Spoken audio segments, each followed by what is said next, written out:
చంద్రబాబు నాయుడు గారి మంత్రివర్గాన్ని ఖచ్చితంగా ఈ ఉగాది పండుగ రోజు పునర్వ్యవస్థీకరించబోతూ ఉన్నారు అని చెప్పి బలంగా వార్తలు వచ్చాయి.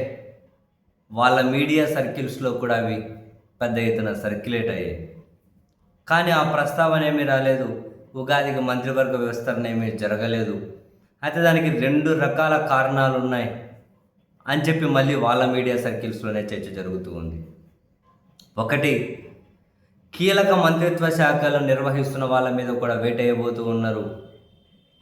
సో దానికి సంబంధించి కార్యాచరణ కోసం మరింత సమయం తీసుకుంటున్నారు. అంటే కీలక మంత్రిత్వ శాఖలకు సంబంధించిన వాళ్ళ మీద కూడా వేటేయబోతున్నారు అన్నది ఒక కారణం. సెకండు, కేంద్ర మంత్రివర్గాన్ని కనుక పునర్వ్యవస్థీకరిస్తే అక్కడ జరగబోయే కొన్ని మార్పు చేర్పులను ఆధారంగా చేసుకొని రాష్ట్ర మంత్రివర్గాన్ని పునర్వ్యవస్థీకరించాలన్న ఆలోచన మరొక కారణంగా చెబుతూ ఉన్నారు. ఈ ఉగాదికి ఎందుకు మంత్రివర్గ విస్తరణ చేయలేదు అంటే, రాష్ట్ర మంత్రివర్గాన్ని పూర్తిగా పునర్వ్యవస్థీకరించి కీలక మంత్రుల మీద కూడా వేటేయబోతున్నారు. దానికి కార్యాచరణ కోసం మరింత టైం తీసుకుంటున్నారు అన్నది ఒక కారణం. కేంద్ర మంత్రివర్గంలో మార్పు చేర్పుల తర్వాత రాష్ట్ర మంత్రివర్గాన్ని విస్తరించాలనుకుంటున్నారు అనేది మరో కారణంగా చర్చ జరుగుతూ ఉంది. కీలక మంత్రిత్వ శాఖలు నిర్వహిస్తున్న వాళ్ళ మీద వేటు అంటే, తెలుగుదేశం పార్టీ సర్కిల్స్లోనే జరుగుతున్న, ఆ మీడియా సర్కిల్స్లో జరుగుతున్న చర్చ కూడా ఏంటంటే, హోంశాఖ మంత్రి వంగలపూడి అనిత గారి మీద కూడా వేటైపోతున్నారు అన్నది కొందరు చర్చిస్తూ ఉన్నారు. మరి అవి నిజమవుతాయి అబద్ధమవుతాయి అన్నది తెలియదు. దానికి వాళ్ళు చూపుతున్న కొన్ని కారణాలు కూడా ఇంట్రెస్టింగ్గా ఉన్నాయి. ఆ మేడం పనితీరు మీద కూటమి పార్టీలు కూడా సంతృప్తిగా లేవు అన్నది ఒకటి.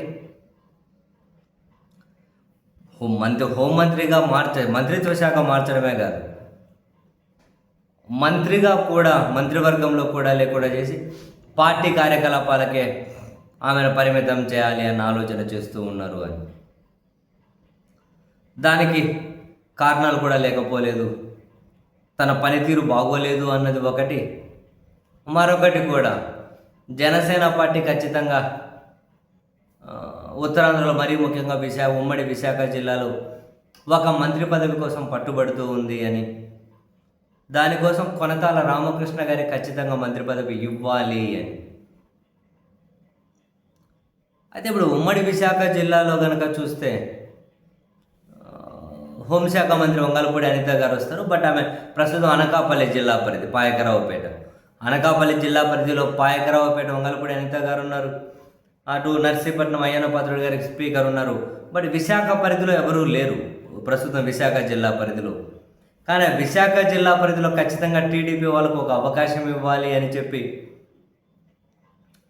అక్కడ టీడీపీ నాయకులు, అక్కడ ఎమ్మెల్యేలు కూడా ఆశలు పెట్టుకున్నారు మంత్రి పదవి మీద. బట్ ఇక్కడ కొనతాల రామకృష్ణ గారికి ఖచ్చితంగా ఇవ్వాలని జనసేన పట్టుబడుతుంది అనే వార్తలు వస్తూ ఉన్నాయి. కొనతాల రామకృష్ణకి ఇస్తే అనకాపల్లి పరిధిలోనే. సో ఇప్పుడు వంగలపూడి అనిత గారు ఉన్నారు, కొనతాల రామకృష్ణ గారికి ఇస్తే ఆయన వస్తారు. ఇప్పటికే స్పీకర్గా అయ్యన్న పాత్రుడు గారు ఉన్నారు. సో అలాగైతే విశాఖ పరిధిలో మళ్ళీ మొండి చేయి చూపినట్లు అవుతుంది. అందుకని ఒకవేళ కొనతాల రామకృష్ణ గారికి కనుక ఇస్తే అనకాపల్లి పరిధిలోకి ఆయన ఉంటారు. వంగలపూడి అనిత గారిని మంత్రివర్గం నుంచి తప్పించి విశాఖ పరిధిలో మరో టీడీపీ నేతకు, టీడీపీ ఎమ్మెల్యేకు మంత్రిగా అవకాశం కల్పించే ఆ పరిశీలన ఉంది అన్నది టీడీపీ మీడియా సర్కిల్లోనే జరుగుతున్నటువంటి వార్త. సో అలా కూర్పు ప్రకారం చూసుకున్నా, పనితీరు ప్రకారం చూసుకున్నా, ఏ విధంగా చూసినా కూడా వంగలపూడి అనిత గారి మీద వేటేయచ్చు. తనతో పాటు మరికొన్ని కీలక మంత్రిత్వ శాఖలు చూస్తున్న వాళ్ళ మీద కూడా వాళ్ళ మంత్రిత్వ శాఖలు మార్చడమా లేకపోతే మంత్రివర్గం నుంచి తొలగించడమా, ఏదో ఒకటైతే ఖచ్చితంగా జరగబోతుంది. దానికోసమే కాసింత టైం తీసుకుంటున్నారు అనే చర్చ అయితే బలంగా జరుగుతూ ఉంది. చూడాలి ఏం జరుగుతుంది.